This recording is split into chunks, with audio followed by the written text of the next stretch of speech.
Salut à tous et bienvenue sur la chaîne pour une nouvelle vidéo. Et aujourd'hui on va parler des clubs français en Coupe d'Europe, puisque cette semaine il y a eu la Coupe d'Europe avec la Ligue des Champions et l'Europa League. C'était les huitièmes de finale aller et 16e pour la Ligue Europa.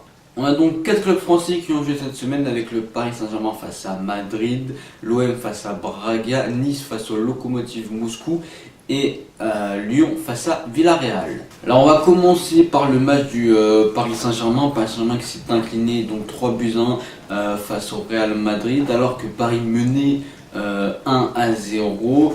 Paris a plutôt dominé cette rencontre. C'était un match assez bizarre quand même, mais le réalisme a manqué du côté parisien, alors que du côté de Madrid on a réussi à marquer 2 buts dans les dernières minutes, suite notamment au bon changement de Zinedine Zidane. Donc l'affaire s'annonce très compliquée quand même pour les Parisiens, qui vont peut-être nous quitter déjà dès les huitièmes de finale, alors qu'on était plutôt confiant du côté du Paris Saint-Germain. Un Real Madrid, c'est pas le meilleur Real Madrid qu'on ait connu, et Paris aurait pu sans doute faire beaucoup mieux et avoir plus de chances de se qualifier, mais malheureusement ce sera quand même très compliqué pour le match retour qui sera dans 3 semaines. Il faudra donc battre le Real Madrid sur un score de 2 buts d'écart sans prendre de but, donc 2-0 ou sinon 3-0, voilà.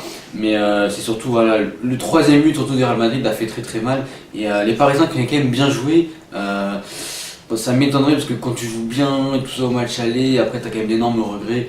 Et ça m'étonnerait qu'il fasse une mini remontada, on va dire ça, même si les joueurs du PSG sont très déterminés, à l'image d'Adrien Rabiot ou encore Neymar. Donc personnellement j'étais quand même assez déçu du Paris Saint-Germain, on est tous un peu dégoûtés, on va dire, parce que Paris aurait pu faire beaucoup mieux, et aurait pu aller en quart de finale, et là ça aurait été beaucoup mieux. Mais le Paris Saint-Germain, malheureusement, je pense pas que ça va le faire, mais on y croit toujours pour le Paris Saint-Germain.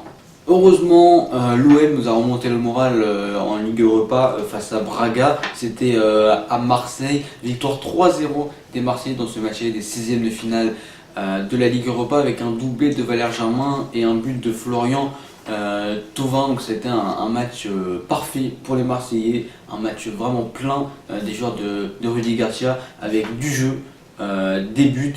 Un clean sheet aussi, ne pas prendre de but, c'est très important, surtout à domicile. Donc l'OM qui est très bien parti, normalement il devrait se qualifier sans problème, il faudrait juste finir le boulot au match retour au Portugal. Cependant on a eu un peu plus de déception du côté de Nice. Nice qui a perdu face au Lokomotiv Moscou à domicile 3-2. Malheureusement les Niçois qui se sont fait reprendre, alors qu'ils menaient quand même 2-0, avec un premier but dès la 4e minute de Balotelli, et Balotelli a doublé la mise sur penalty à la demi-heure de jeu. Mais malheureusement, juste avant la mi-temps, penalty pour le Lokomotiv Moscou et but de Fernandez. Et puis un carton rouge qui change un peu tout le match à la 67e. Nice prend un carton rouge et Fernandez en profite pour marquer un triplé à la 69e et à la 77e minute. Ça va donc être très compliqué pour les Niçois de revenir sur le Lokomotiv Moscou.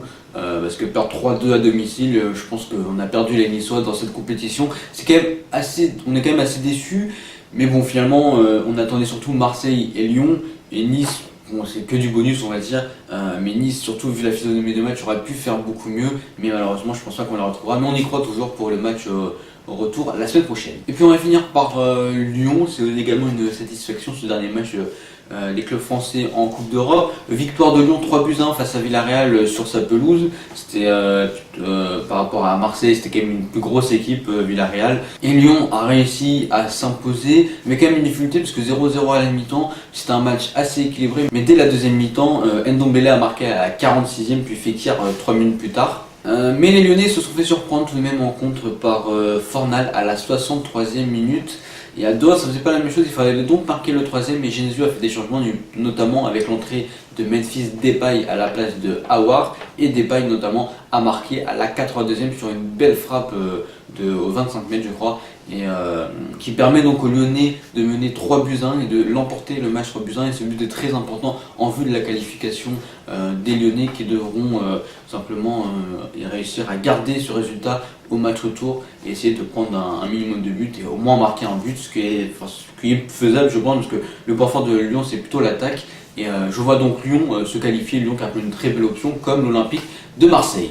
Voilà, on a fait le tour de nos 4 clubs français en Coupe d'Europe. Donc comme on l'a compris, On devrait tout de même retrouver Marseille et Lyon qui fait des belles performances cette semaine pour les huitièmes de finale de Ligue Europa. Nice, ça devrait être très très compliqué parce qu'en plus aller en Russie et Nice joue aussi en Ligue 1, etc. Et c'est la semaine prochaine. Nice n'a pas non plus la profondeur de banc qu'à l'OL ou l'OM encore. Et aussi la grosse décision c'est pendant le Paris Saint-Germain puisque Paris n'a pas déçu dans le match, dans le jeu. Mais au final, c'est quand même un très mauvais résultat pour les Parisiens qui va être donc très difficile à remonter au Parc des Princes. Voilà, merci d'avoir regardé cette vidéo. Dites-moi qui vous voyez se qualifier, si vous voyez Paris, Nice, ou si vous voyez carrément Marseille ne pas se qualifier, ou encore Lyon, contrairement à moi. Dites-moi tout ça. Moi, je vous dis à la prochaine. Salut!